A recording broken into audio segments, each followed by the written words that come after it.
Hello.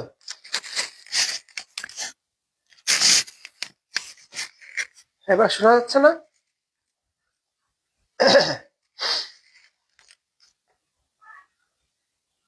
শোনা যায়? এখন কি শোনা যায়? যারা দেখছেন তাদেরকে বলবো শোনা যাচ্ছে কিনা। আমার কথা কি শোনা যাচ্ছে? যারা দেখছেন তাদেরকে বলবো কথা শোনা যাচ্ছে কিনা একটু। একজন কমেন্টস করছেন সাউন্ড নাই, সাউন্ড ঠিক নাই। এখন কি ঠিক আছে?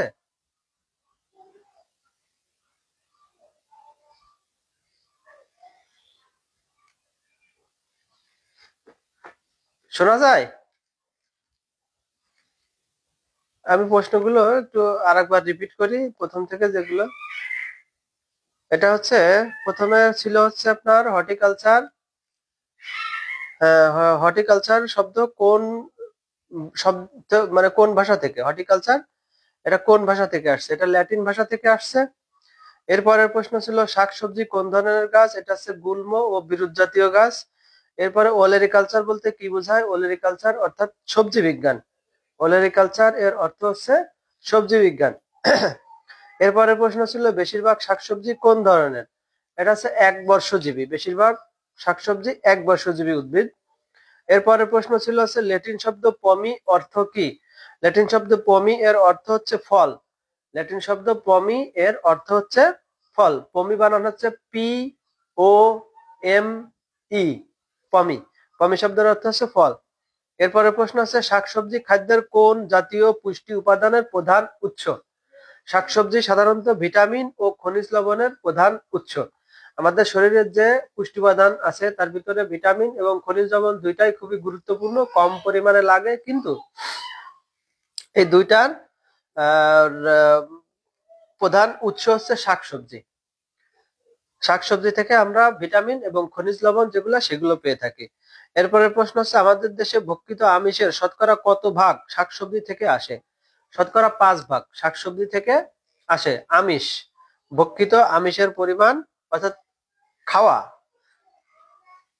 যে আমিষ, সেই আমিষের 5 ভাগ আসে শাকসবজি থেকে। বিভিন্ন শাকসবজিতে আমিষের পরিমাণ আছে সেটা। এরপরের প্রশ্ন হচ্ছে দেহের চাহিদার কত ভাগ ভিটামিন সি শাকসবজি ও ফলমূল থেকে আসে? এটা 90 থেকে 95 ভাগ পর্যন্ত ভিটামিন সি এটা শাকসবজি ও ফলমূল থেকে আসে। ভিটামিন সির প্রধান উৎস হচ্ছে আপনার বিভিন্ন টক জাতীয় যে ফল আছে, যেমন আমলকি, বয়রা, তারপরে হচ্ছে আপনার পেয়ারা, তারপর আপনার পাকা কাঁচা আম, তারপরে কামরাঙা, এই যে জাতীয় টক জাতীয় কুল, টক জাতীয় যে ফলগুলো আছে এগুলোতে প্রচুর পরিমাণে ভিটামিন সি পাওয়া যায়। এছাড়া বিভিন্ন ধরনের সবজিতেও ভিটামিন সি পাওয়া যায়।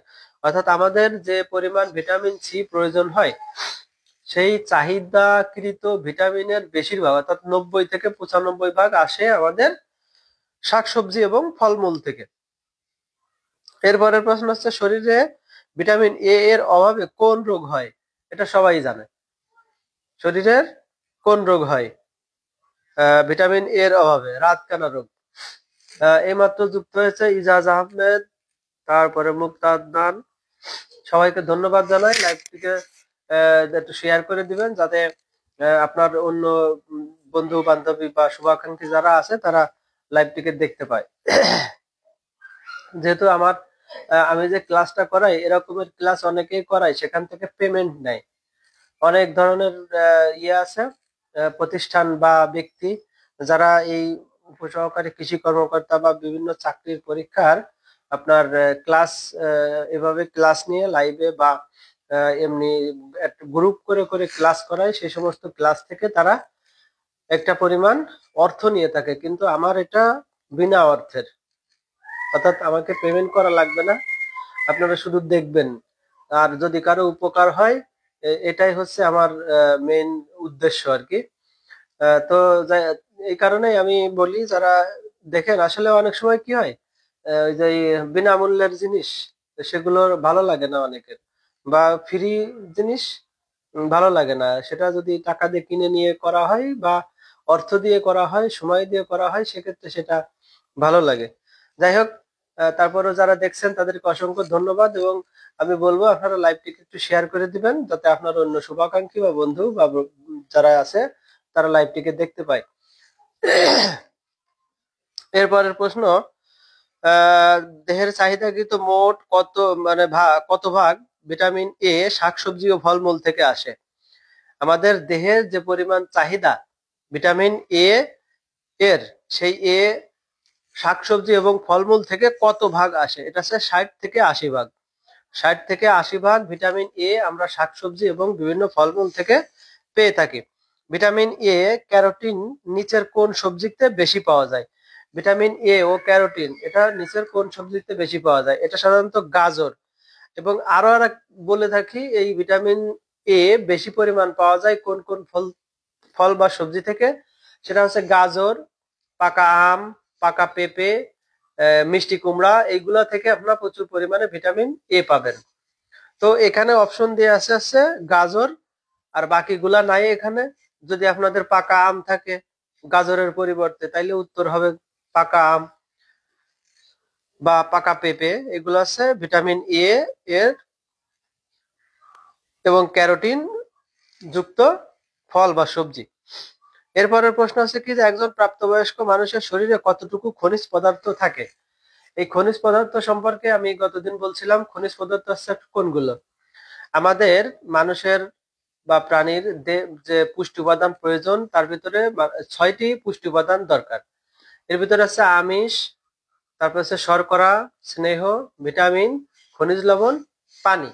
এই যে 5 নম্বরে বললাম যেটা খনিজ লবণ, এই খনিজ লবণটা হচ্ছে আমাদের দেহের, যেখানে আপনার ফসফরাস, ক্যালসিয়াম, পটাশিয়াম, ম্যাগনেসিয়াম, এই যে ধরনের যে খনিজ পদার্থগুলা আছে, এইগুলা হচ্ছে আপনার খনিজ পদার্থ বলে এগুলাকে। এখন এটার পরিমাণ কত? এটার পরিমাণ হচ্ছে প্রায় 3 কিলোগ্রাম, তার মানে প্রায় 3 কেজি। একজন প্রাপ্তবয়স্ক মানুষের শরীরে, পুরা শরীরে এই যে যে খনিজ পদার্থগুলোর নাম বললাম, এই রকমের যে খনিজ পদার্থগুলো আছে এইগুলোর পরিমাণ প্রায় 3 কেজি। তার মানে এটাকে সাপোর্ট দিচ্ছে কে? এই বিভিন্ন ধরনের ফল এবং শাকসবজি থেকে আমরা এই পরিমাণ খনিজ পদার্থ পেয়ে থাকি। আর এছাড়া আমিষ বা এই যে আমরা দুধ, ডিম, মাছ, মাংস, এগুলা তো পরিমাণে কম খাই আমরা, বেশি খাই হচ্ছে কি সবজি এবং ফলমূল। কারণ এইগুলোর মূল্য কম বা সচরাচর পাওয়া যায়। এই কারণে এটাই হচ্ছে আমাদের এই খনিজ পদার্থের সবচেয়ে বড় উৎস। এইমাত্র যুক্ত হয়েছেন আমার কাকি, শ্রদ্ধেয় কাকি। কাকিকে অসংখ্য ধন্যবাদ, পলি কাকি।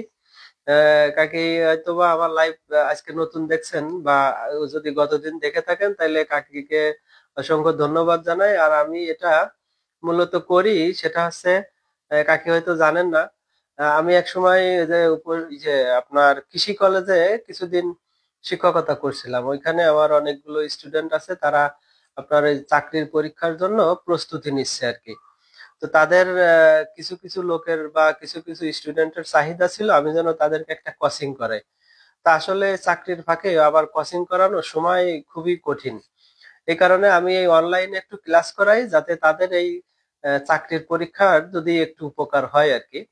তো অনেকে আছে আমার এরকম স্টুডেন্ট বা শুভাকাঙ্ক্ষী, তারা আমার লাইভটিকে দেখে। তাদের হয়তো এই প্রশ্নগুলো নিয়ে আমি আলোচনা করি, যে প্রশ্নগুলা এগুলো বিভিন্ন আপনার পরীক্ষাতে, চাকরির পরীক্ষা বা আমাদের একটি পোস্ট আছে যেটা এগ্রিকালচার রিলেটেড, সেটা আছে উপসহকারী কৃষি কর্মকর্তা। এটা সেকেন্ড ক্লাস অফিসার একটা পদ। এই পদে এই আপনার গত পিএসসি তে 1295 জনের মতো একটা জনগোষ্ঠী সেখানে চাকরি হয়েছে। এরপরে আবার আর একটা সার্কুলার চলতেছে অলরেডি, সেখানে অনেকে আবেদন করেছে। তো তাদের জন্য এখানে 3 রকমের পরীক্ষা দিতে হয়, প্রায় বিসিএস এর মতোই আর কি। এটা বিসিএস যে প্রতিষ্ঠান নেয়, পিএসসি, বাংলাদেশ সরকারি কর্ম কমিশন, তারাই এই পরীক্ষাটা নিয়ে থাকে। এখানে প্রিলি দিতে হয়, তারপরে রিটেন দিতে হয়, তারপরে ভাইভা দিতে হয়।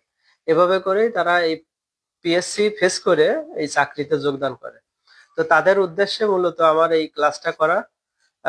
এইমাত্র যুক্ত হয়েছেন আব্দুল আলী ভাই, ভাইকে অসংখ্য ধন্যবাদ। সালাম দিছেন, আসসালাম ওয়ালাইকুম আসসালাম। ভাইকে দেখার জন্য ধন্যবাদ। ভাই লিখছেন কেমন আছেন? আছি আলহামদুলিল্লাহ, ভালো আছি, আপনাদের দোয়ায় ভালো আছি। ভাইকে অসংখ্য ধন্যবাদ। লাইভটিকে শেয়ার করে দিবেন। কাকি আমার লাইভটিকে শেয়ার করে দিবেন, যাতে আপনার যদি কোনো শুভাকাঙ্ক্ষী থাকে এরকম চাকরির পরীক্ষার জন্য, তারা উপকৃত হবে আশা করি। আব্দুল হাই ভাই, ভাইকে অসংখ্য ধন্যবাদ। ভাইকে রিকোয়েস্ট করব ভাই আমার লাইভটিকে একটু শেয়ার করে দিবেন। যাই হোক, আমি পরের প্রশ্নে আসি। এরপরের প্রশ্ন হচ্ছে ভিটামিন, ওইটা তো বললাম। এরপর আছে কোন ভিটামিন শরীরের লৌহ ক্যালসিয়াম বিপাকে সাহায্য করে? শরীরের লৌহ এবং ক্যালসিয়াম বিপাকে সাহায্য করে, এটা হচ্ছে ভিটামিন সি।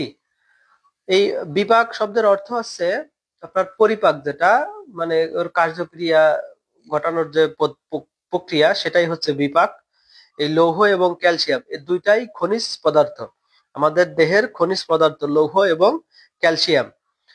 যে খনিজ পদার্থগুলোর কথা বলছিলাম আপনাদের, খাদ্যের যে উপাদানগুলো তার ভিতরের একটা হচ্ছে খনিজ পদার্থ, তার ভিতরে অনেকগুলো আছে, লৌহ, ক্যালসিয়াম, ফসফরাস, ম্যাগনেসিয়াম, এগুলো আমাদের শরীরে থাকে। তো এইগুলো বিপাকে সাহায্য করা হচ্ছে ভিটামিন সি। এরপরের প্রশ্ন, আয়োডিন সমৃদ্ধ সবজি খেলে কোন রোগ হতে অব্যাহতি পাওয়া যায়? এটা আয়োডিনের অভাবজনিত রোগ, মানে যে রোগ সেটা হচ্ছে গলগণ্ড বা গলা ফুলা রোগ, আয়োডিনের অভাবে হয়ে থাকে। তো বর্তমানে এই রোগটা অনেকে মানে নিয়ন্ত্রণে আছে। এর একটাই কারণ হচ্ছে আমরা যে লবণটা খাই, এটা যে কোম্পানি গুলাই লবণটা তৈরি করে তারা অলরেডি ওই লবণের ভিতরে আয়োডিনটা মিক্সড করে দেয়। এবং আমরা আর একটা উৎস থেকে পেয়ে থাকি, সেটা হচ্ছে সবজি। বিভিন্ন ধরনের সবজি থেকে আমরা এই আয়োডিন পেয়ে থাকি। এছাড়াও কিছু সামুদ্রিক মাছ আছে, সেই সামুদ্রিক মাছ থেকেও আমরা আয়োডিন পেয়ে থাকি। আমরা বর্তমান সামুদ্রিক মাছটা বেশ মানুষ সচরাচর খায়, যে কারণে আয়োডিনের ঘাটতি পূরণ হয়। তাই আয়োডিনের অভাবে কোন রোগ হয়? প্রশ্ন হচ্ছে এটা, যে আয়োডিনের অভাবে কোন রোগ হয়? এর উত্তর হচ্ছে গলাফুলা বা গলগণ্ড রোগ। এরপর হচ্ছে লৌহের অভাবে মহিলাদের যে রোগ হয়ে থাকে, এটা হচ্ছে অ্যানিমিয়া, অর্থাৎ রক্ত শূন্যতা। এই লৌহের অভাবে মানুষের রক্ত শূন্যতা দেখা দেয়, অর্থাৎ এই রোগটার নাম হচ্ছে অ্যানিমিয়া। অ্যানিমিয়া হচ্ছে রক্ত শূন্যতার কারণে হয়ে থাকে। তো এই লৌহ আমাদের রক্তের কণিকার সাথে এটা মিশে থাকে। লোহিত রক্ত কণিকা, যেটা এই রক্তের কণিকা আছে, শ্বেত রক্ত কণিকা, লোহিত রক্ত কণিকা, অনুচক্রিকা, এগুলো আছে রক্তের বিভিন্ন উপাদান। তার ভিতরে একটা আছে লোহিত রক্ত কণিকা। এটা হচ্ছে লৌহের যে আমাদের যে খনিজ পদার্থ যেটা লৌহ, এই লোহিত রক্তকণিকা তৈরিতে এই লৌহ কাজ করে, অর্থাৎ আয়রন যেটা। এটা সাধারণত দেখবেন যে সমস্ত মায়েরা বা বোনেরা অনেক সময় আপনার প্রেগনেন্ট হয় বা তাদের যাদের রক্ত শূন্যতা হয়, তাদেরকে এই আপনার আয়রন ট্যাবলেট দিয়ে থাকে। এই আয়রন ট্যাবলেট বা ফলিক অ্যাসিড, এটা খেলে আপনার হচ্ছে এই লৌহের অভাব পূর্ণ হয়, আর এটার কারণে রক্ত শূন্যতা দেখা দেয়। এছাড়া আপনার প্রাকৃতিক ভাবে পাবেন কোন সবজি থেকে বা কোন উদ্ভিদ থেকে, সেটা হচ্ছে আপনার কলমি শাক। তারপরে আছে আপনার কচু শাক। কচু শাক আয়রনের বা এই লৌহ যে খনিজ পদার্থ, এটার অভাব অনেকাংশেই পূরণ করতে সক্ষম। এটাকে আয়রন বলা হয়, আমাদের সচরাচর ভাষায় আয়রন নামে আমরা চিনি। যেমন আয়রন ট্যাবলেট, আবার ওই যে ডাক্তারের কাছে গেলে বলে আপনারা কচু শাক খাবেন, কলমি শাক খাবেন। আরো আর একটা উৎস আছে, সেটা হচ্ছে কলার যে মোচা, অর্থাৎ ওই যে ফুল ফোটার সাথে যেটা বের হয়, কলার ছড়া, বা আপনার এই যে কি বলে কলার কাঁধির শেষ পর্যায়ে যেটা থাকে মোচা, অনেকেই চেনেন। এই কলার মোচাতেও প্রচুর পরিমাণে আপনার এই লৌহ উপাদান বা আয়রন থাকে। এছাড়া কলমি শাকেও থাকে, কচু শাকেও থাকে। এইমাত্র যুক্ত হয়েছেন আমাদের একজন উপসহকারী কৃষি কর্মকর্তা ছোট ভাই এমডি সুমন শেখ। সুমন শেখ, আশা করি ভালো আছো। লাইভটিকে শেয়ার করে দিও, তোমার ব্যাচমেট যারা আছে চাকরি হয়নি তাদের যদি একটু উপকার হয়। এছাড়া দেখতেছেন আমাকে সিরাজুল ইসলাম সুরুজ ভাইকে অসংখ্য ধন্যবাদ। ভাই একজন ব্যবসায়ী মানুষ, তারপরেও সময় করে আমার লাইভ দেখতেছেন, এজন্য আপনাকে অসংখ্য ধন্যবাদ জানাই। সুমন, সুমনকে অসংখ্য ধন্যবাদ। সুমন শেখ, সুমন শেখও কিছুদিন আগে প্রায় 1 বছরের মতো চাকরি পিএসসি ফেস করে আসছে। তারাও জানে যে কিভাবে প্রিলি দিতে হয়, কিভাবে রিটেন দিতে হয়, কিভাবে ভাইবা দিতে হয়। সুমনকে একদিন আমি এঙ্গেজ করব সুমন, তুমি প্রিপারেশন নিয়ে আমাকে একটু বলবে তুমি কবে আমার সাথে লাইভে যুক্ত হবে। আমি তোমার যে পিলি এবং রিটেন যে পরীক্ষা তোমরা দিয়ে আসছো, এটা হচ্ছে পিএসসি ফেস করে আসছো, সেটার একটা অভিজ্ঞতা সম্পর্কে আমরা দুইজন একটু একদিন কনভারসেশন করব বা আলোচনা করব। এই জন্য সুমনকে আমি অগ্রিম দাওয়াত দিয়ে রাখতেছি। সুমন, তুমি একদিন সময় করে, আমি প্রতিদিন শুক্রবার ছাড়া আমি প্রতিদিন রাতের বেলায় রাত 9:30 থেকে 10টা এর ভিতরে আমি লাইভে আসি। এজন্য আমি আহ, তোমাকে একটু সময় নিব আর কি একদিন। আমার যারা এই উপসহকারী কৃষি কর্মকর্তা পদে আবেদন করেছে, তাদের একটু জ্ঞাতার্থে বা তাদের একটু পরামর্শ দেওয়ার জন্য তোমাকে একদিন এঙ্গেজ করব। সুমন, এইমাত্র যুক্ত হয়েছেন এমডি সাইফুল ইসলাম জামান ভাই, ভাইকে অসংখ্য ধন্যবাদ আমার লাইভে যুক্ত হওয়ার জন্য। আহ, আমার লাইভটিকে দেখার জন্য। ভাই রেগুলারই প্রায় আমার লাইভ দেখে থাকেন। তো ভাইকে অনুরোধ করব, ভাই আপনি লাইভটিকে একটু শেয়ার করে দিবেন যাতে অন্য ভাইরা দেখতে পারে। এবং যারা উপসহকারী কৃষি কর্মকর্তা পদে, আমি যে প্রশ্নগুলো নিয়ে আলোচনা করি, এটা যে শুধু উপসহকারী কৃষি কর্মকর্তা তা না। আমি যে বিষয়গুলো নিয়ে আলোচনা করি এই বিষয়গুলো অনেক ক্ষেত্রে সাধারণ যে চাকরির পরীক্ষা আছে, এই সাধারণ চাকরির পরীক্ষাতেও এগুলো আপনার সাধারণ জ্ঞান হিসেবে এই প্রশ্নগুলো এসে থাকে। যেমন একজন মানুষের শরীরে কতটুকু খনিজ পদার্থ থাকে, এটা এক প্রশ্ন আসতে পারে। বা আমি 1 তারিখ, আপনার আমার মনে আছে ভালো, আমি এসএসসি পাশ করার পর যেহেতু সায়েন্স বিভাগে ছিলাম, আমি আপনার এয়ারফোর্সে অর্থাৎ বিমান বাহিনীতে আমি 2-3টা মাঠ আমি ইয়ে করেছি, ফেস করেছি। তা সেইখানে একটা প্রশ্ন ছিল যে বলাকা কিসের জাতের নাম। তো এই প্রশ্নটা তো আমার জানা ছিল যে আমি বলাকা হচ্ছে ইয়ে আপনার গমের জাতের নাম। সেই কারণে ওই যে ওখানে প্রশ্ন ছিল এরকমের যে বলাকা পাখি বাদে, সরি কিসের জাত না, বলাকা পাখি বাদে আর অন্য কিসের নাম আছে এরকমের। যাই হোক, সুমনকে অসংখ্য ধন্যবাদ। শরীফুল সাইফুল ভাইকে অসংখ্য ধন্যবাদ আমার প্রশ্ন লাইভটি দেখার জন্য। যাই হোক, এর পরের প্রশ্ন হচ্ছে ধান ও গমের বিকল্প খাদ্য হিসাবে কোন সবজি ব্যবহার করা হয়। ধান এবং গম, ধান গম আমরা যেটা খাই ধান গম থেকে, সেটা হচ্ছে ভাত এবং রুটি। এই দুইটা কিসের উৎস? আমাদের যে পুষ্টি উপাদান আছে সেখানে এই দুইটা কি সাপ্লাই দেয়? শর্করা সাপ্লাই দেয়। তাই শর্করা সাপ্লাই দেয় এমন সবজির নাম কি? মাথায় এসে গেছে হয়তো অনেকেরই। শর্করা বা আপনার এই যে কার্বোহাইড্রেট, যেটা ইংরেজিতে কার্বোহাইড্রেট বলে, কার্বোহাইড্রেট সরবরাহ করে এমন সবজি, এটার নাম কি? এটার নাম আছে আলু। যে আলু নিয়ে এত আলোচনা, আলু 30 টাকার আলু এখন 100 টাকা কেজি, নতুন আলু আমি গতদিন কিনলাম 100 টাকা, মাঝখানে 120 টাকা হয়েছিল। গোল আলু, এটা হচ্ছে আপনার শর্করা বা কার্বোহাইড্রেট একটি উৎস।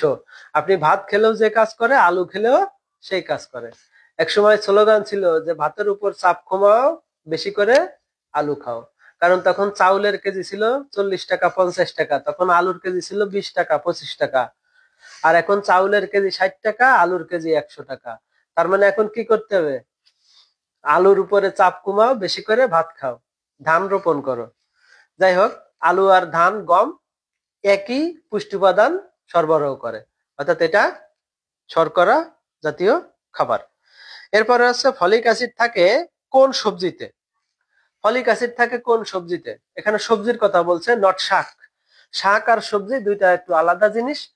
শাক হচ্ছে আপনার কচু শাক, লাল শাক, পালং শাক, সরি কি জানো, কলমি শাক, কচু শাক, এগুলোতে আপনার আয়রন থাকে। আর এখানে বলছে সবজি, টমেটোতে ফলিক অ্যাসিড থাকে, পাকা টমেটো এবং আধা পাকা টমেটোতে আপনার ফলিক অ্যাসিড থাকে।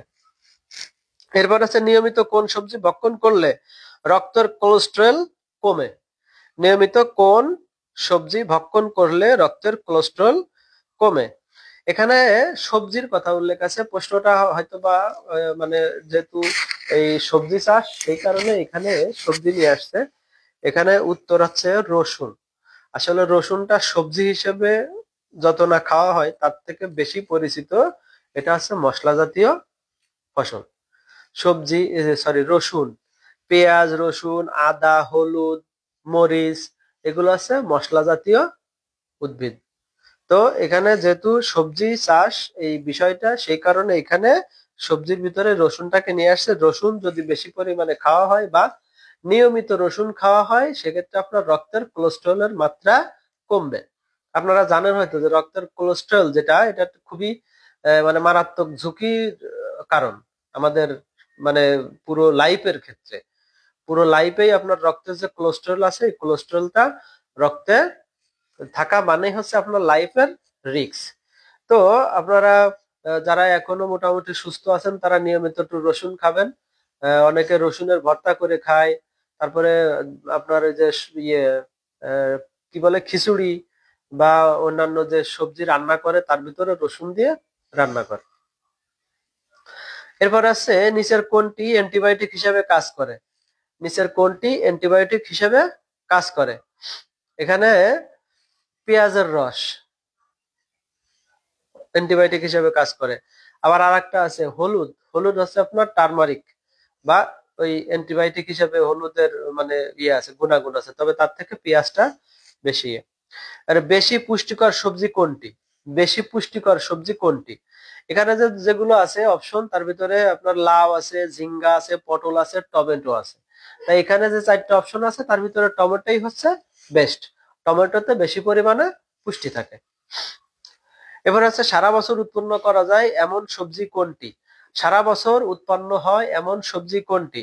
আপনারা বেগুন সারা বছর পাবেন, তবে এখন বর্তমান যে অবস্থা, এইটা বেশ একটু আগের বই, যে কারণে এই ফল ও সবজি চাষ একটা যে বই আছে, আমি গতদিন একবার বলছিলাম, আমরা যে ডিপ্লোমাতে যে বই পড়ি 4 বছর, সেখানে 7-8 প্রত্যেকটা সেমিস্টারে 8টা করে সাবজেক্ট, 7টা সেমিস্টার আমরা শুধু ওই বই পড়ি এবং প্র্যাকটিক্যাল করি। তার সাথে পরে যে একটা সেমিস্টার আছে যেটা অ্যাটাচমেন্ট বা ফিল্ড ওরিয়েন্টেশন, বা আপনার অনেকে বলে ইন্টার্নি, এই ইন্টার্নিতেও 1-2টা বই পড়া লাগে। আর বাকি যে 7টা সেমিস্টার, সেই 7টা সেমিস্টারে আমরা প্রায় 55-56 খান বই পড়ে থাকি।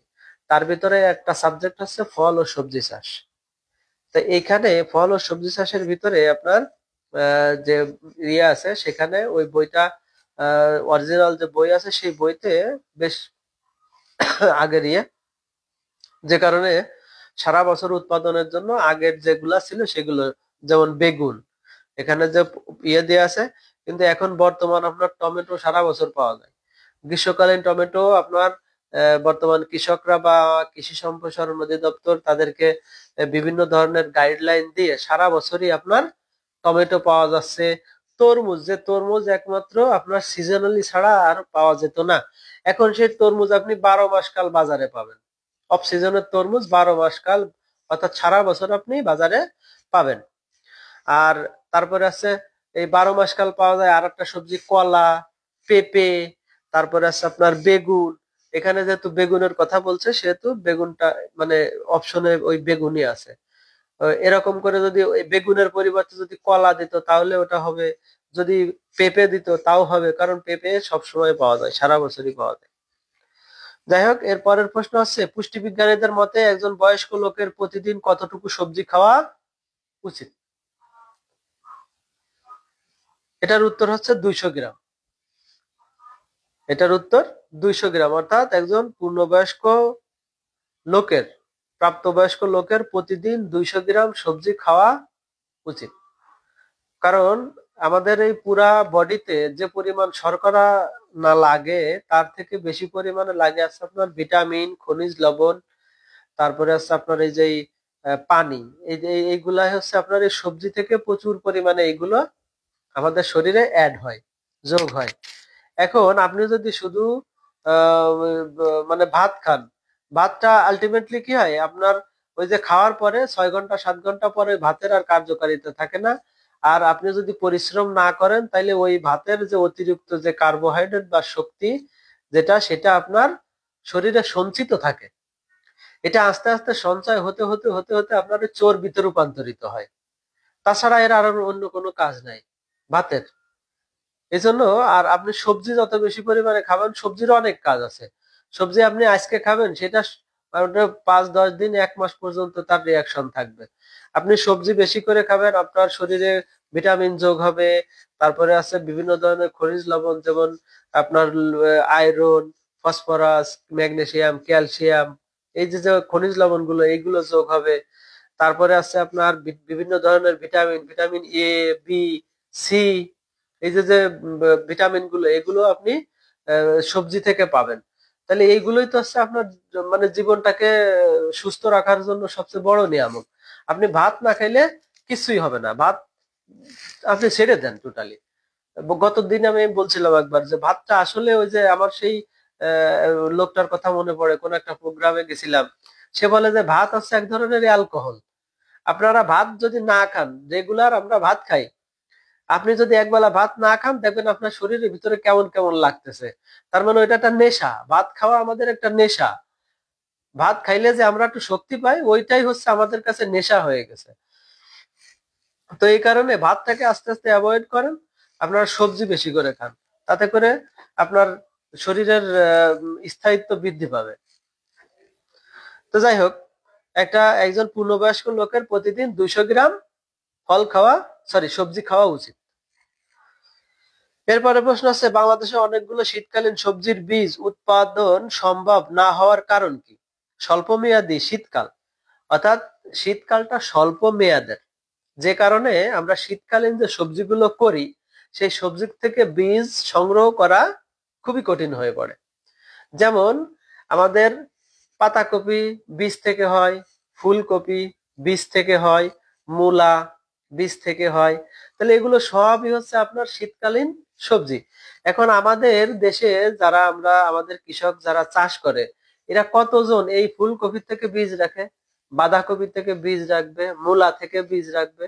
কারণ এই বীজগুলো রাখতে গেলে ওই সবজিগুলাকে অনেকদিন পর্যন্ত জমিতে রাখতে হবে। এখন ততদিন পর্যন্ত শীত চলে যাবে, গরম চলে আসে, যে কারণে ওই সবজি থেকে আমরা বীজ রাখতে পারি না, এটা খুবই কষ্টসাধ্য হয়ে যায়। এর একটাই কারণ, সেটা হচ্ছে এই সবজিগুলো স্বল্প মেয়াদী, এবং শীতের যে কালটা শীতকাল, এই শীতকালটাও স্বল্প মেয়াদী।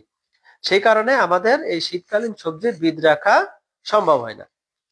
এরপরের প্রশ্ন আছে, বাংলাদেশের সবজি উৎপাদন সম্প্রসারণ কাণ্ডে সম্প্রসারণ যে কার্যক্রম, সেই কার্যক্রমের সাথে নিয়োজিত প্রতিষ্ঠান কোনটি?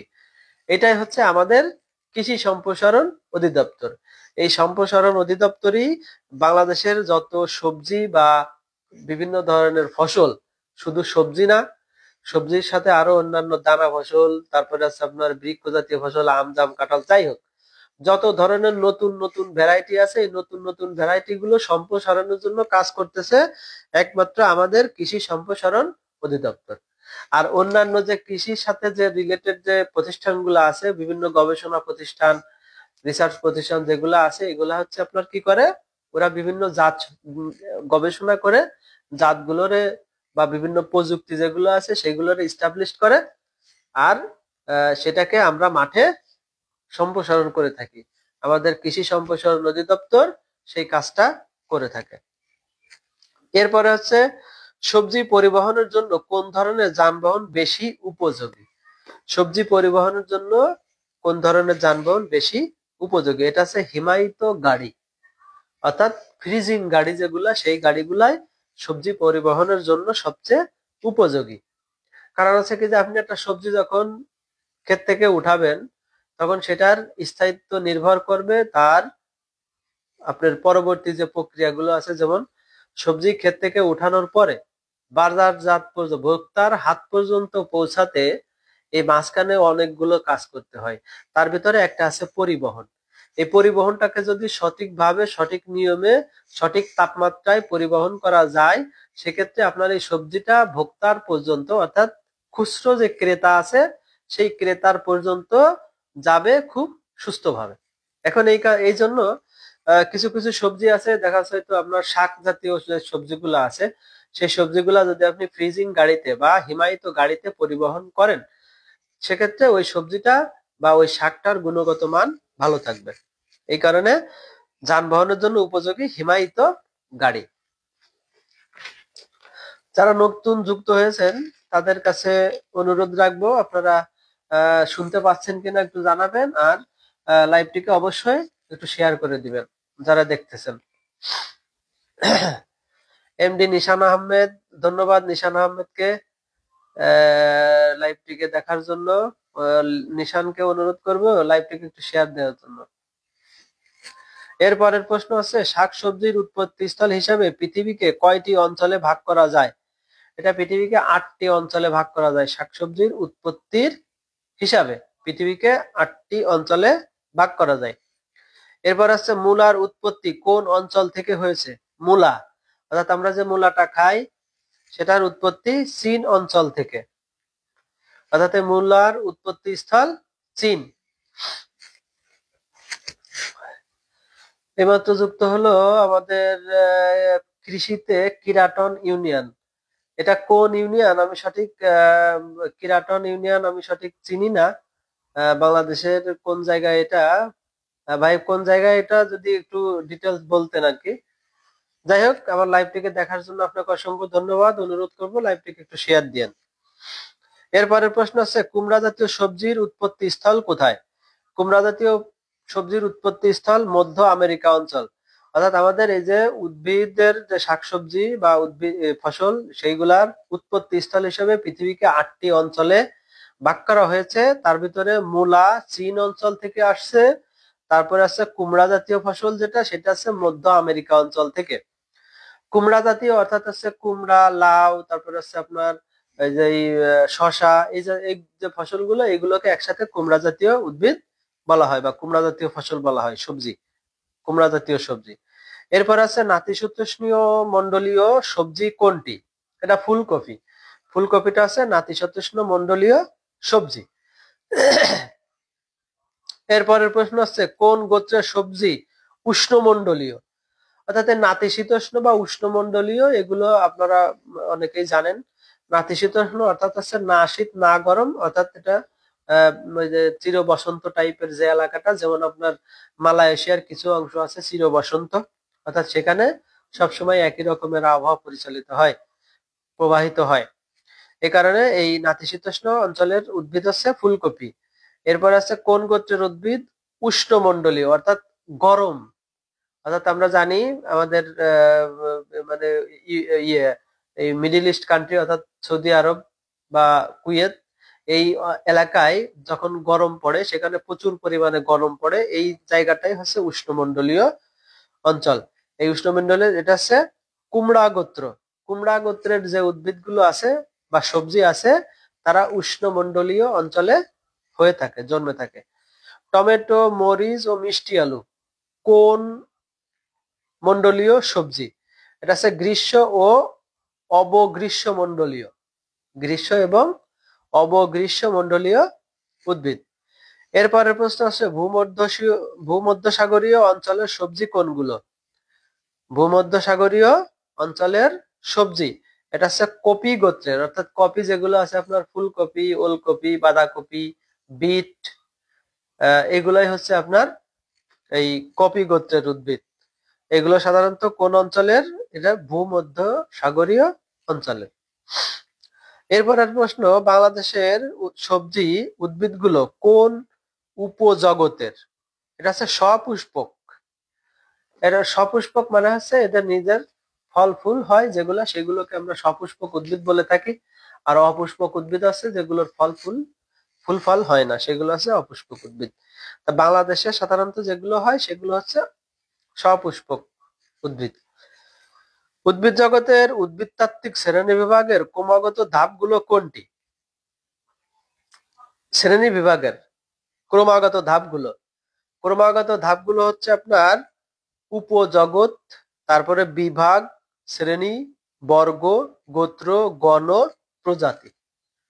এই 1 2 3 4 5 6 7, এই 7টা ধাপে এই উদ্ভিদ তাত্ত্বিক যে শ্রেণী বিভাগ, সেটাকে এই 7টি ধাপে ভাগ করা হয়। এরপরে প্রশ্ন হচ্ছে, গাছের উদ্ভিদতাত্ত্বিক বা বৈজ্ঞানিক নাম কোন ভাষা হতে নেওয়া হয়েছে? আমরা জানি এই কিছু কিছু মানে প্রত্যেকটা উদ্ভিদেরই আপনার বৈজ্ঞানিক নাম আছে। এখন আমরা সব জানি না, বা আমরা সব পড়ি না। তো এই ল্যাটিন যে নামগুলা, বৈজ্ঞানিক যে নামগুলা, এই নামগুলো সাধারণত ল্যাটিন শব্দ থেকে নেওয়া হয়ে থাকে, ল্যাটিন শব্দ থেকে নেওয়া হয়ে থাকে। এরপরে আছে একবীজপত্রী উদ্ভিদ বা একবীজপত্রী সবজির পরিবার কোনটি? এই যে একবীজপত্রী যেগুলা আছে সেগুলার আপনার পরিবার, যেটা পরিবার হচ্ছে আপনার অ্যারেসি পরিবার, এবং গোত্র হচ্ছে গ্রামিনী গোত্র। অ্যারেসি পরিবারের গ্রামিনী গোত্রের যে উদ্ভিদগুলো আছে এগুলো সাধারণত একবীজপত্রী উদ্ভিদ, যেমন ধান, গম, ভুট্টা, কাউন, এগুলো হচ্ছে আপনার একবীজপত্রী উদ্ভিদ। এরপর আছে পেঁয়াজের উদ্ভিদতাত্ত্বিক নাম কি? পেঁয়াজের উদ্ভিদতাত্ত্বিক নাম বা বৈজ্ঞানিক নাম সেটা হচ্ছে কি অ্যালিয়াম সিপা। অ্যালিয়াম সিপা এটা হচ্ছে পেঁয়াজের এই উদ্ভিদতাত্ত্বিক নামও হতে পারে বা বৈজ্ঞানিক নামও হতে পারে। প্রশ্নে যদি বৈজ্ঞানিক নাম দেয় সেটাই হচ্ছে অ্যালিয়াম সিপা। আবার এই উদ্ভিদতাত্ত্বিক নাম আর বৈজ্ঞানিক নাম একই কথা। তো এই পেঁয়াজেরটা হবে আছে অ্যালিয়াম সেপা। এবং এই বৈজ্ঞানিক নাম লেখার একটা পদ্ধতি আছে, সেই পদ্ধতি হচ্ছে কি যে এটা সাধারণত আপনার হচ্ছে যে ইটালিক অক্ষরে লেখা থাকে। এই বৈজ্ঞানিক নামগুলো সাধারণত ইটালিক অক্ষরে, অর্থাৎ একটু হালকা বাঁকায়ে এই বৈজ্ঞানিক নামগুলো লেখা থাকে। বাংলাদেশের চাষাবাদকৃত দ্বিবীজপত্রী সবজির পরিবারের সংখ্যা কতটি? দ্বিবীজপত্রী সবজি যেগুলো সেগুলো হচ্ছে আপনার দ্বিবীজপত্রী উদ্ভিদের পরিবারের সংখ্যা 11টি। এখানে দ্বিবীজপত্রী উদ্ভিদ কোনগুলা? যেগুলোর বীজপত্র দুইটা থাকে। আপনাদের যদি বলি সেক্ষেত্রে আপনারা বুঝবেন, সেটা হচ্ছে যে আমরা যে কুমড়ার বীজ বপন করি বা লার বীজ বপন করি, তখন ওই বীজটা যখন গজায় তখন দেখবেন দুই দিকে দুইটা পত্র আপনার এরকম করে নিয়ে ওঠে, এরকম করে। এইটাই হচ্ছে বীজপত্র। এরকম করে উঠে তারপরে মাঝখান থেকে ওদের যে পাতা সেটা বের হয়, মূল পাতা কাণ্ড এই মাঝখান থেকে বের হয়। আর ওই প্রথম যে দুইটা, সেই দুইটা একটু পুরু থাকে এবং একটু গাঢ় সবুজ থাকে, এটাকে বলা হচ্ছে বীজপত্র। আবার আপনারা দেখবেন যখন তেঁতুলের যে বীজটা আছে, তেঁতুলের বীজ যখন প্রথম গজায় তখন ওই বীজপত্রটা সহ উপরে উঠে আসে এবং দুইটা পার্ট দুই দিকে এরকমের ভাগ হয়ে যায়। ওই যে যে অংশটুকু ওইটাকেই বলে হচ্ছে বীজপত্র। তা এর যেগুলো এরকমের দুইটা আছে সেগুলাকে বলা হচ্ছে দ্বিবীজপত্রী উদ্ভিদ। এখন ওই দ্বিবীজপত্রী সবজির পরিবারের সংখ্যা বাংলাদেশে সেটা আছে কত? 11টি। এরপর আছে বাংলাদেশের চাষাবাদকৃত একবীজপত্রী সবজির পরিবারের সংখ্যা কয়টি? এটা হচ্ছে 3টি। এরপরের প্রশ্ন, ব্রোকলি কোন ধরনের সবজি? ব্রোকলি হচ্ছে আপনার ফুল জাতীয় সবজি। ব্রোকলি, ফুলকপি, এগুলো হচ্ছে ফুল জাতীয় সবজি। পাতা জাতীয় সবজির ভিতরে কি কি আছে? পালং শাক, বাঁধাকপি, লেটুস, লাল শাক, কলমি শাক, এগুলো আছে পাতা জাতীয় সবজি। এরপরে কাণ্ড জাতীয় সবজি কোনগুলো? কাণ্ড, কাণ্ড অর্থাৎ এটা হচ্ছে ডাঁটা, ওলকপি, এগুলো আছে আপনার কাণ্ড জাতীয় সবজি। ফুল জাতীয় সবজির ভিতরে আছে আপনার ব্রোকলি, ফুলকপি, মিষ্টি কুমড়ার যে ফুলটা ওটাও কিন্তু সবজি হিসেবে খাওয়া যায়। এরপর আছে ফল জাতীয় সবজি। ফল জাতীয় সবজি আছে কোনগুলো? টমেটো, বেগুন, মরিচ, শসা, মিষ্টি কুমড়া, লাউ, ঢেঁড়স, এগুলো সবই ফল জাতীয় সবজি। আর মূল জাতীয় অর্থাৎ মূলা, মিষ্টি আলু, গাজর, বিট, মূলা ইত্যাদি, এগুলো হচ্ছে আপনার মূলা জাতীয় বা মূল জাতীয় সবজি। এরপর আছে ভক্ষণীয় অংশভিত্তিক সবজিকে কয়টি ভাগে ভাগ করা যায়? 5টি ভাগে। ভক্ষণীয় অংশ ভিত্তিক অর্থাৎ আমরা উদ্ভিদের যে অংশটুকু খাই সেটাকেই বলা হচ্ছে ভক্ষণীয় অংশ। অর্থাৎ আমরা তো সব খাই না, একটা উদ্ভিদের আমরা সব খাই না বা একটা ফলের আমরা সব খাই না, যে অংশটুকু খাই সেটাকে বলা হয় ভক্ষণীয় অংশ। যেমন আপনার যখন ওই যে ইয়ে ওই উচ্ছে যখন কোটে বা কাটে তখন দেখবেন ওর ভিতরে যদি বীজগুলো একটু শক্ত হয়ে যায় তখন মা বোনদের দেখবেন ওই বীজের অংশটুকু ফেলে যাচ্ছে। তারপরে হচ্ছে আপনার আহ, কুমড়া কুমড়া আমরা যখন রান্না করি বা যখন কাটে মহিলারা তখন দেখবেন ওর উপরের অংশ ফেলে দিচ্ছে। তাহলে আপনার সব অংশ তো আমরা খাই না, একটা সবজির বা একটা ফলের আমরা সব অংশ খাই না। যে এই ভক্ষণীয় অংশ যেটা সেটা হচ্ছে 5 ভাগে ভাগ করা যায়। এরপরে প্রশ্ন হচ্ছে কি বহুবর্ষজীবী সবজি কোনটি? বহুবর্ষজীবী সবজি কোনটি? এটা হচ্ছে শতমূলী। এটা সবজি হিসেবেও ব্যবহার করা হয় শতমূলী। এটা বহুবর্ষজীবী মানে অনেক বছর ধরে বেঁচে থাকে। এরপরে প্রশ্ন গভীর মূল বিশিষ্ট সবজি কোনটি? গভীর মূল বিশিষ্ট সবজি কোনটি? এখানে কথা হচ্ছে গভীর মূল বিশিষ্ট সবজি, এখানে যে অপশন দিয়ে আছে সেটা হচ্ছে সজিনা। এখন দেখা যায় হয়তো পুঁই শাক, আলু, মিষ্টি কুমড়া, তার সাথে দেয়া থাকলো গাজর, তাহলে এখানে গাজরটাও গভীর মূলই হতে পারে। আর এখানে যে আছে সজিনা, কারণ সজিনার যে অরিজিনাল যে মূলটা সেই মূলটা অনেক গভীরে যায়, এই কারণে এখানে গভীর মূলই বলা হয়েছে। এরপরের প্রশ্ন হচ্ছে গোড়া থেকে অধিক শাখা প্রশাখা বিস্তার করে ঝোপে পরিণত হয় এমন কোন ধরনের সবজি? এগুলো হচ্ছে গুল্ম জাতীয় সবজি এগুলা। এরপর আছে মালভেসি গোত্রের সবজি কোনগুলো? মালভেসি গোত্রের সবজি হচ্ছে ঢেঁড়স, এটা হচ্ছে মালভেসি। তারপরে হচ্ছে আপনার যে ইয়ে আছে শশা, এগুলো হচ্ছে ক্রুসিফেরি গোত্রের। মালভেসি, ক্রুসিফেরি এরকমের আরো অনেকগুলো গোত্র আছে, যেমন ওই যে গ্রামেনি, মালভেসি, ক্রুসিফেরা, এরকম অনেকগুলো ইয়ে আছে। তাই মালভেসি গোত্রের ইয়ে আছে এটা হচ্ছে ঢেঁড়স। এরপরের প্রশ্ন হচ্ছে বাংলাদেশের অধিকাংশ কৃষক সবজির বীজ কিভাবে বুনে থাকে? এটা ছিটিয়ে সাধারণত বুনে থাকে সবজির বীজ অধিকাংশ কৃষক। সিম ও বরবটি বীজ কোন পদ্ধতিতে লাগানো হয়? এটা হচ্ছে ডিবলিং পদ্ধতি।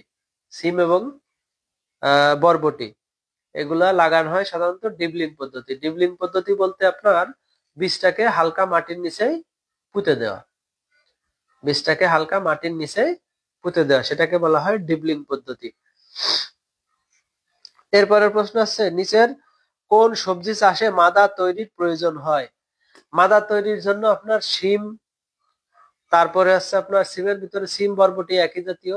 তারপরে আছে আপনার যদি আপনি টমেটো, টমেটো না সরি, আপনারা যে কুমড়া করেন, লাউ, তারপরে ধুন্দল, তারপরে উচ্ছে, এই যে যে সবজিগুলো আছে এগুলো সবই মাদা তৈরি করে লাগানো হয়।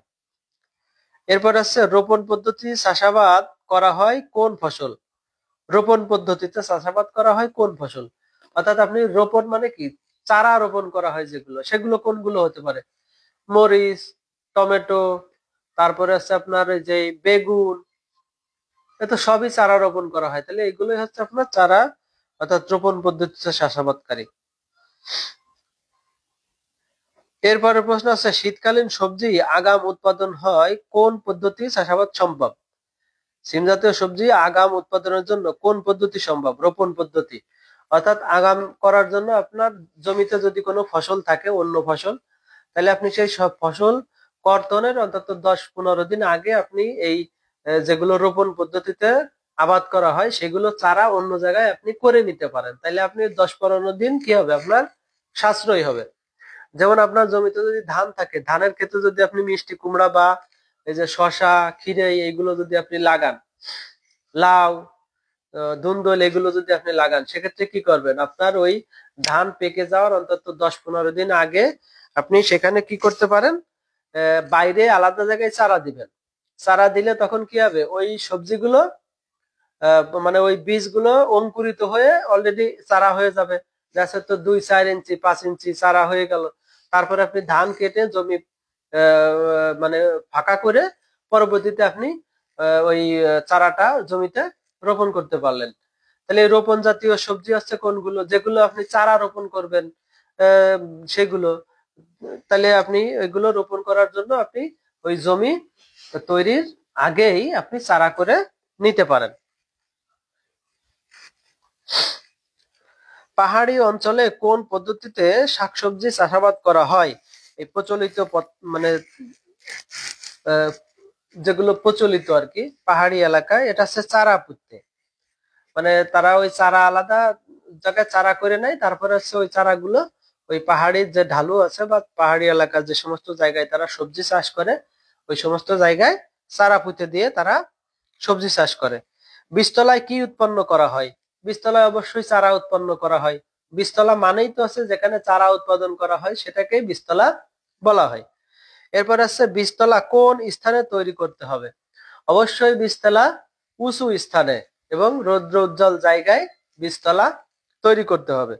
উঁচু জমি এবং যে জমির পানি নিষ্কাশনের ব্যবস্থা আছে। আপনি এমন সময় চারা রোপণ করলেন যখন বৃষ্টি হলো, তখন হচ্ছে পানি জমে থাকলো ওই চারায় গোড়ায় বীজতলায়, তখন কি হবে? চারাগুলো হয় নষ্ট হয়ে যাবে, না হয় চারাগুলো দুর্বল হয়ে যাবে। এই কারণে আপনারা যখন সবজির অন্তত বিশেষ করে সবজির যে চারা বীজতলা করবেন সেই বীজতলা অবশ্যই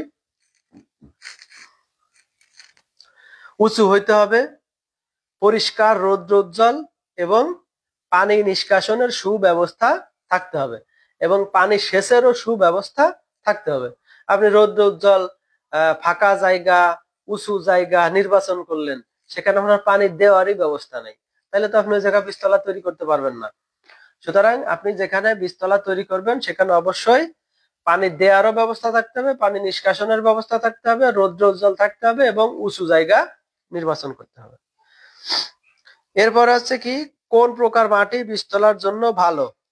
এটা অবশ্যই বেলে দোআঁশ মাটি বীজতলার জন্য বা আপনার সবজি চাষের জন্যই বেলে দোআঁশ বা দোআঁশ মাটি সবচেয়ে ভালো। ছায়াযুক্ত বীজতলায় কোন ধরনের চারা উৎপন্ন হবে? ছায়াযুক্ত স্থানে যদি আপনি বীজতলা তৈরি করেন তাহলে সেখানে অবশ্যই লিকলিকে চারা উৎপন্ন হবে। লিকলিকে মানে কি? ওর গায়ে পায়ে কিছু হবে না, লম্বা খানিকটা সুতার মতো হয়ে যাবে, তখন আপনি ওই চারায় ভালো সবজি বা ভালো ফল পাবেন না। স্যাঁতসেঁতে পানি জমা জায়গায় চারার কোন রোগ দেখা দেয়? এটা কাণ্ড পচা রোগ বা শিকড় পচা রোগ। এখানে অপশন দেওয়া আছে কাণ্ড পচা, তাই কাণ্ড পচা দেয়া অপশনে, তাই এটা টিক দিতে হবে। যদি আলাদা জায়গায় শিকড় পচা হয় তাহলে সেটাও হবে উত্তর। বীজতলার মাটি কত গভীরে চাষ করা উচিত? বীজতলার মাটি কত গভীরে চাষ করা উচিত? এটা হচ্ছে 12 থেকে 15 সেন্টিমিটার। কারণ বীজতলায় তো আপনার বেশি গভীর করার দরকার নাই, কারণ এখানে তো আপনি চারা উৎপাদন করবেন। চারা যে জমিতে রোপণ করবেন মূল জমি, সেই জমির গভীরতা চাষ করতে হবে, কারণ তখন চারা গাছটা আস্তে আস্তে বড় হবে, তখন ও শিকড়ও নিচে গভীরে প্রবেশ করবে। এ কারণে আপনার কর্ষণ তল যদি ঠিক না থাকে সেক্ষেত্রে আপনার চারার বাড়তি বা ফসলের ফলন আপনি কম পাবেন। তো বীজতলার মাটি কত গভীরে চাষ করতে হবে? এটা হচ্ছে 12 থেকে 15 সেন্টিমিটার। এরপর আছে প্রমাণ সাইজের বীজতলার মাপ কত বা আদর্শ সাইজের বীজতলার মাপ কত? এটা হচ্ছে 3 মিটার গুণ 1 মিটার, অর্থাৎ 1 মিটার চওড়া 3 মিটার লম্বা। এটাই হচ্ছে আপনার আদর্শ বীজতলার পরিমাপ। আদর্শ বীজতলার পরিমাপ হচ্ছে 3 মিটার গুণ 1 মিটার। এরপর আছে বীজতলায় মাটি ও জৈব সারের অনুপাত কত হওয়া উচিত? বীজতলার মাটির জৈব সার, মাটি ও জৈব সারের অনুপাত 1:1। অর্থাৎ আপনি যেখানে বীজতলা তৈরি করবেন অর্থাৎ চারা উৎপাদন করবেন সেই জায়গার মাটি এবং জৈব সারের অনুপাত হবে সমান সমান 1:1। এরপরের প্রশ্ন হচ্ছে 3 গুণ 1 মিটার বীজতলায় কতটুকু চুন প্রয়োগ করা উচিত? অর্থাৎ এই চুন প্রয়োগ করা হয় সাধারণত মাটির আপনার যে অম্লত্ব দূর করার জন্য। এই অম্লত্ব দূর করার জন্য চুন প্রয়োগ করা হয়। তো আপনি যে আদর্শ যে বীজতলা তৈরি করতেছেন অর্থাৎ 3 মিটার গুণ 1 মিটার এই পরিমাণ জায়গার জন্য আপনার 100 গ্রাম চুন প্রয়োজন।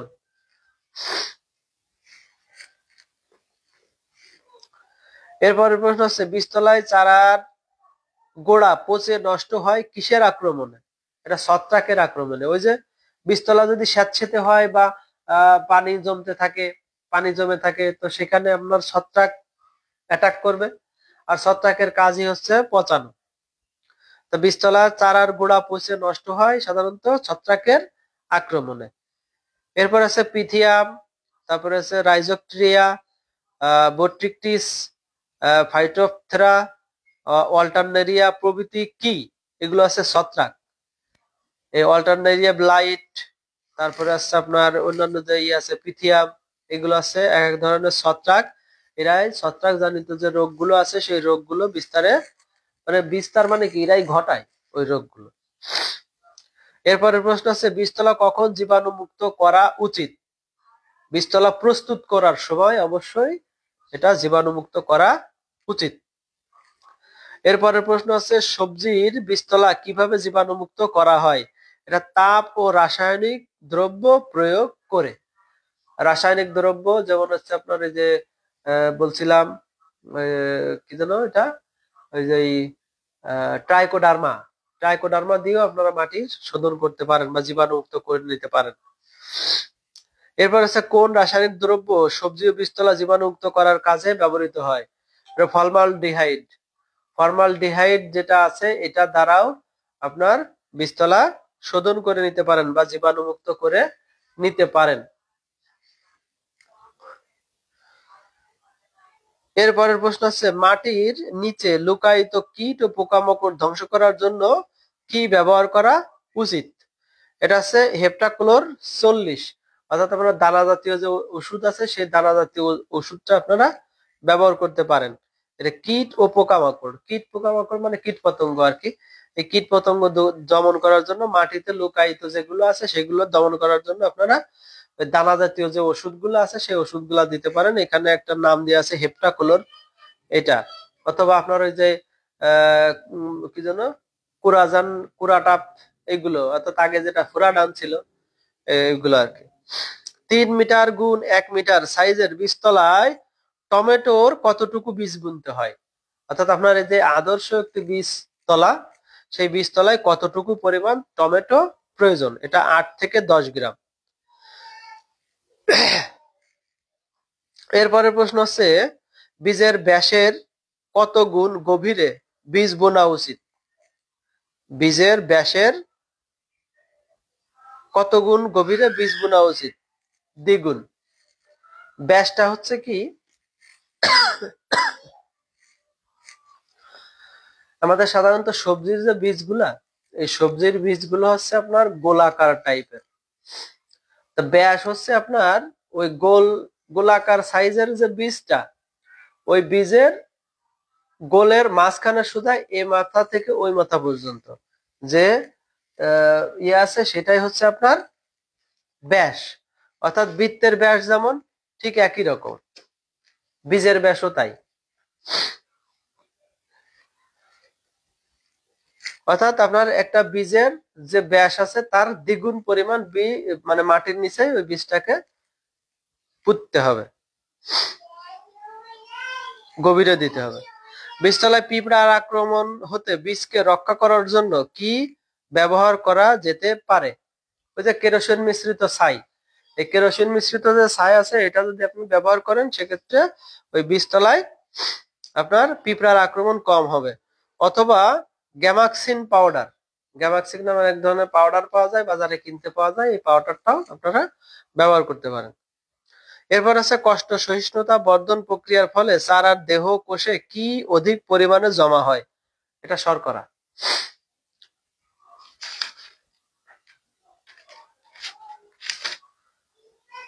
যাই হোক, আজকে অনেকগুলো প্রশ্ন আলোচনা করলাম।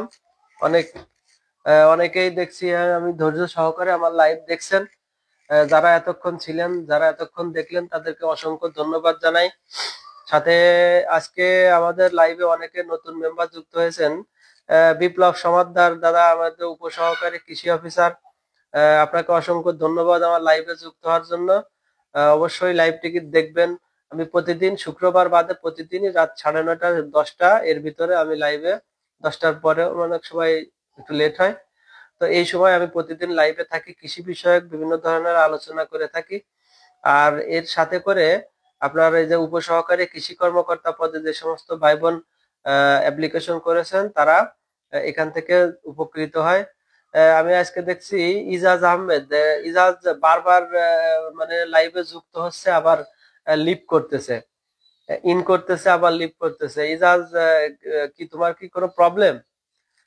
যাই হোক, তুমি লাইভটিকে শেয়ার করে দিও, এবং তুমি বেশ অ্যাক্টিভ আছো আমি দেখতেছি। তুমি এভাবে যদি লাইভে প্রতিদিন নিয়মিত থাকো, তাহলে আশা করি তুমি অনেক কিছু মানে বুঝতে পারবা।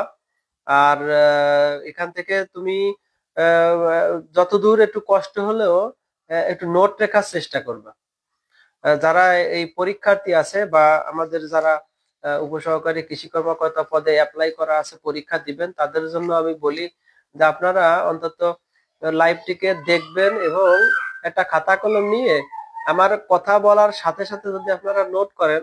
কারণ আমি একটা কথা অনেকবারই বলি, বা একটা প্রশ্ন নিয়ে বেশ খানিকটা আলোচনা করি, বা এখানে একটা অপশন দেয়া আছে, ওই রকমের আরো রিলেটেড আর কি কি অপশন হতে পারে আমি সেগুলো আলোচনা করি। তাহলে আপনার একটা প্রশ্নের সাথে আপনার অন্তত দুটো তিনটে চারটের মতো অ্যান্সার আপনি পেয়ে যাচ্ছেন। কারণ হচ্ছে কি, যে আমাদের এই কৃষি বিষয়ক যে প্রশ্নগুলো, এই প্রশ্নগুলো হচ্ছে আপনার মানে একটার সাথে আর একটা রিলেটেড, একটার অ্যান্সার আপনার কয়েক রকমের হতে পারে। এটা আপনার যেমন সায়েন্সের কথা যদি বলি, যে আপনার ফিজিক্স, কেমিস্ট্রি, এগুলোর উত্তর একটাই। যেমন পানির সংকেত কি, উত্তর একটাই, এখানে কোনো অপশনের কোনো সুযোগ নেই। অক্সিজেনের প্রতীক কি, এটা যদি বলা হয় তাহলে উত্তর ওই একটাই, ওর অপশনের কোনো সুযোগ নেই। আবার যদি বলা হয় একটি রাসায়নিক বিক্রিয়া, এই বিক্রিয়া আপনি অন্যভাবে উপস্থাপন করার কোনো সুযোগ নাই। কিন্তু আমাদের এখানে কিছু কিছু ব্যাপার আছে যেগুলো একটা অপশন মুখস্থ করলেই হবে না, ওর সাথে আরো কিছু রিলেটেড বা ওই রকমের যেগুলো, এই যে আজকে আমি কিছু কিছু প্রশ্ন পাইলাম, যেমন যে সারা বছর পাওয়া যায় কোন সবজি, ওইখানের অপশনে দিয়ে আছে বেগুন, আর অন্য যেগুলো আছে সেগুলো সারা বছর পাওয়া যায় না। তাহলে ওই অপশন বেগুনে টিক দেওয়া হবে।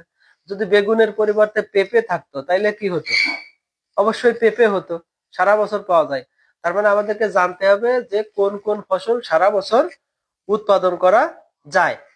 আবার এই যে বললাম যে আপনি মাটিকে জীবাণুমুক্ত করবেন কিভাবে, এখানে দিয়ে আছে ফর্মালডিহাইড, আবার আছে আপনার ট্রাইকোডার্মা, আবার আছে আপনি জীবাণুমুক্ত করতে পারেন আবার প্রাকৃতিক উপায়ে, যেমন যে বিভিন্ন খড়কুটা আবর্জনা, এইগুলো আপনারা ওই জমিতে বিছিয়ে ওখানে ওই জমির ওই আগাছা বা ওই ময়লা আবর্জনা পুড়াই দেবেন, দিলেও আপনার কি হবে, জমি জীবাণুমুক্ত হবে। তাহলে আপনার ওই এক জীবাণুমুক্ত করার জন্য কত রকম পদ্ধতি আছে, তাহলে আপনার সব রকমের পদ্ধতি আপনাকে জানতে হবে। তো যাই হোক, আর এটা আসলে আমাদের এক ধরনের ফসলে আমাদের যারা উপসহকারী কৃষি কর্মকর্তা বা ডিপ্লোমা কৃষিবিদ যারা আছেন, এরা এক একজন হচ্ছে ফসলের ডাক্তার, এরা প্রত্যেকেই ফসলের ডাক্তার। এখন মানুষের ডাক্তারি করা যত সহজ, মানুষের ডাক্তারি করা যত সহজ, তার থেকে কঠিন হচ্ছে আপনার এই পশু পাখির চিকিৎসা করা। আর তার থেকে আরো বেশি কঠিন হচ্ছে আপনার এই ফসলের চিকিৎসা করা। কারণ পশু পাখিও কিছু কিছু লক্ষণ প্রকাশ করে যেগুলো দেখে আপনি বুঝবেন যে তার এই ধরনের মানে ইয়ে এই ব্যাকটেরিয়া বা এই ফাঙ্গাস বা এই ছত্রাক দ্বারা তার আক্রান্ত হয়েছে। আবার মানুষ তো ডিরেক্টলি কথা বলতে পারে যে আমার মাথা ব্যথা করতেছে, আমার পেট ব্যথা করতেছে, বা আমার শরীরের তাপমাত্রা বৃদ্ধি পাইছে, আমার জ্বর আসছে, এগুলো মানুষ বলতে পারে। তাহলে আপনার ট্রিটমেন্ট করা সহজ। কিন্তু এই যে যে ফসল যেগুলা, ফসলের ট্রিটমেন্ট করা কঠিন। কারণ হচ্ছে কি, যে ওদের যে ধরনের, ওরা কথা বলতে পারে না, তারপরে হচ্ছে আপনার ওরা নড়াচড়া করতে পারে না, ওদের বিভিন্ন ধরনের সিমটম, একই ধরনের সিমটম বিভিন্ন রকমের আপনার এজেন্ট দ্বারা হতে পারে। এই এই সমস্ত কারণে আপনার ফসলের চিকিৎসা করা আছে কঠিন, আমার যেটা মনে হয়। আর আমাদের যারা ডিপ্লোমা কৃষিবিদ আছেন তারা প্রত্যেকেই এক একজন এই ফসলের ডাক্তার। তো যাই হোক, আপনারা সুন্দর করে এই ফসলের ডাক্তারি করবেন। আর আজকে অনেক হয়ে গেছে, অনেক রাত হয়ে গেছে। আপনারা এতক্ষণ আমার সাথে থাকার জন্য অসংখ্য ধন্যবাদ। সবাইকে আগামীকালের ক্লাসের জন্য মানে সাধুবাদ জানিয়ে বা আগামীকালের ক্লাসে অগ্রিম আমন্ত্রণ জানিয়ে আজকের মতো বিদায় নিচ্ছি। সবাই ভালো থাকবেন, সুস্থ থাকবেন। আসসালামু আলাইকুম।